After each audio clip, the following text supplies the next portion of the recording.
Hey everybody, here we have a Dynex brand tripod that I've had sitting around for a couple of years. It was given to me roughly, as I mentioned, 2 years or so ago. There was a model on it somewhere, so I can locate it. There it is. DXTRP60 tripod. Best Buy no longer sells it. This is an older tripod. And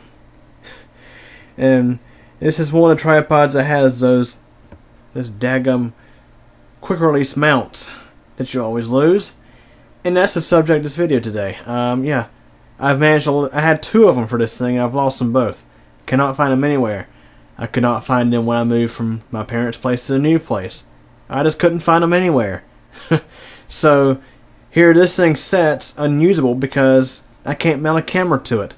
Real nice tripod. Look how tall it is. This is at its fully extended height. I'm roughly 5'9", and this thing is easily a little over 5 feet at maximum height. But as I mentioned, it just sits in the corner, collapsed because I can't use it. So there's a look at the legs up and everything. I have two other tripods. I have one that is really old and it's out in the weather, of course. It's the one I mount my weather case camera. For those on CubeComp MDX, I mount it to that.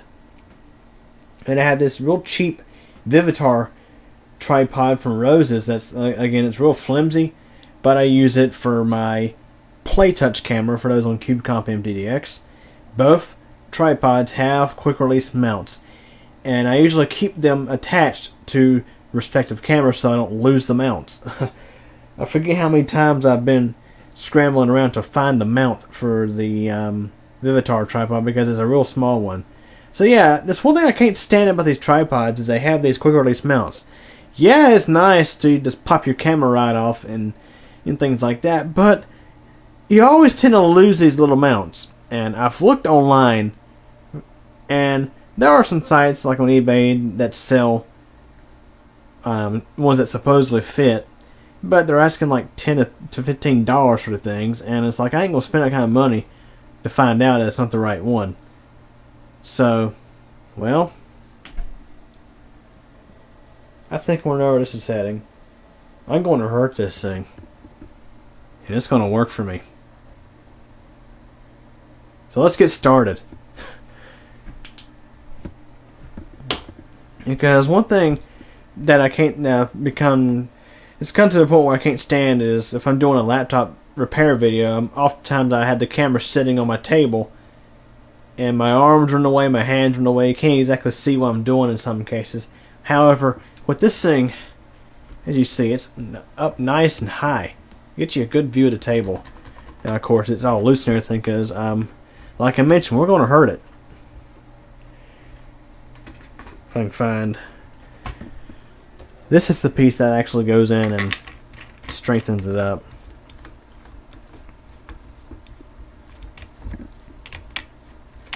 And of course, I pulled it all the way out.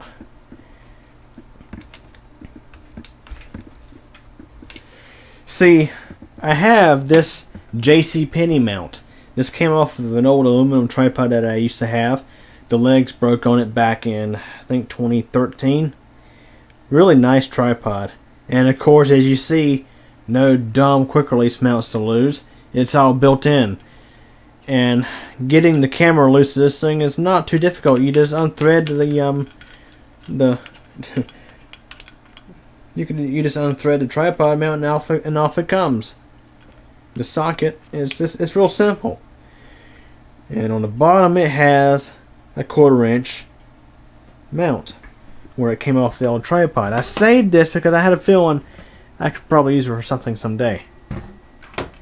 And I have this 1/4 inch thread-in screw that came from, I have a Midland XTC action camera around here somewhere, and this actually came out of the package that the camera was in. This literally just threaded the camera to the top of the display inside the package. The top of the package was a clear acrylic piece where you could just see the camera and everything. So I saved this for same thing. I may have a use for it someday. So it looks like it's about time that we use it. So as of right now, I have already taken off one piece. This here was always in the way, and I would not have been able to do my mod. So out it comes, and all I gotta do is just turn this up, and you see we have a good spot here that I can drill into. I gotta drill a hole in the bottom of this so that way I can thread the screw into the mount for the other tripod mount. It's gonna look a little wacky when it's gonna look a little funny when it's done, but hey, as long as it works, that's all I care. So what I'm gonna do is thread this down, and since this here is broken, we just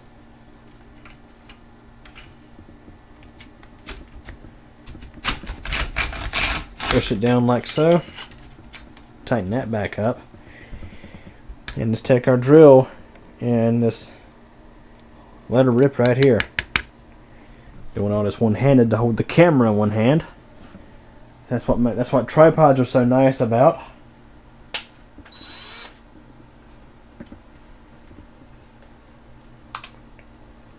And of course, I suggest you be careful operating a drill in one hand.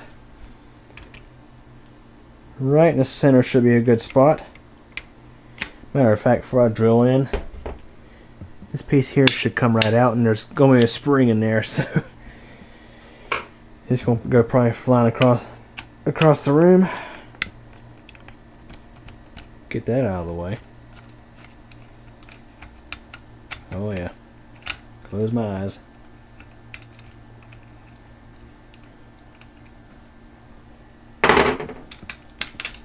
Oh, it wasn't too bad. Not as bad as I thought it was going to be. Get that spring out of the way. There. At least I know where that bolt went. So, alright. Okay, so I'm going to have to thread it. I'm going to have to drill up closer to here anyway, to clear this hole here, but I could also just break this out of the way, you know. Sounds like something I would do.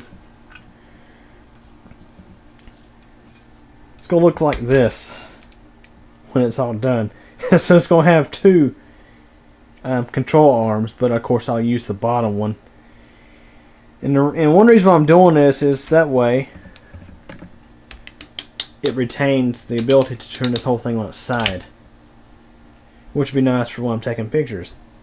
Alright, so let's go ahead and I guess I'll say go ahead and let it rip. This time I'll just do the I'll put the drill right up here in this area. Don't have any chances at this, that's for sure.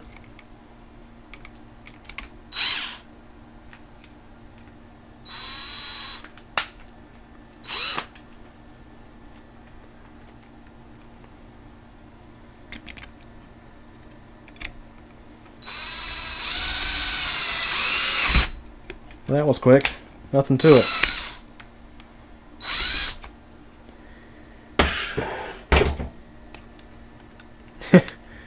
Look what it did to the plastic. That's nice.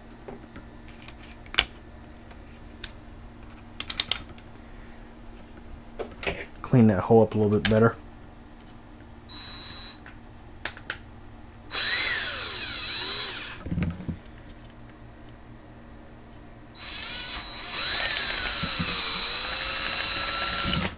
Alright, very good.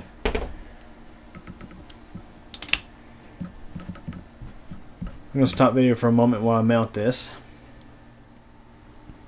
Okay, it's been mounted.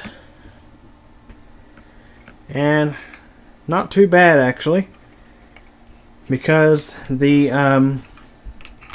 bottom of this here has a good wide flat base on it, and of course the screw that I used also has a good flat base on it where it mounts together, so it gets a pretty good sturdy fit on that plastic.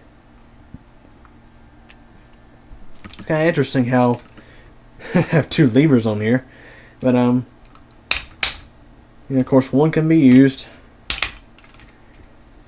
Loosen this up a little more. One can be used to move this back and forth if needed. I have to keep this tightened up. I try not to move this around. I try to actually adjust it using the tripod's original adjustments.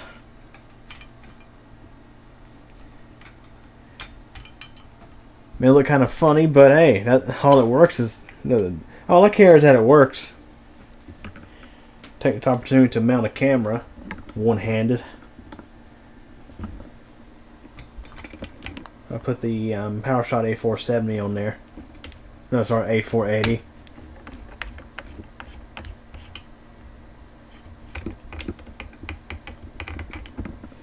And there you go. That's all there is to it, really.